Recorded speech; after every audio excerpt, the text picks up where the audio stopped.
Welcome to our channel. If you want to connect your Fitbit device to your iPhone, follow these step-by-step instructions to ensure a smooth pairing process and start tracking your fitness activities. Step 1. Download the Fitbit app from the Apple App Store and install it on your iPhone. Step 2. Open the Fitbit app and tap Join Fitbit to create a new account or log in if you already have one. Step 3.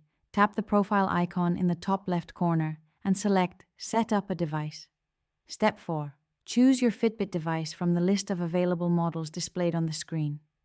Step 5. Follow the on-screen instructions to prepare your Fitbit for pairing. Make sure your device is charged and nearby. Step 6. Enable Bluetooth on your iPhone by going to Settings, then Bluetooth, and toggling it on. Step 7. The Fitbit app will search for your device. When it appears, tap on it to begin the pairing process. Step 8. Enter the 4-digit code displayed on your Fitbit device into the app to complete the connection. Your Fitbit is now paired and ready to track your activities. Don't forget to like this video and subscribe to our channel.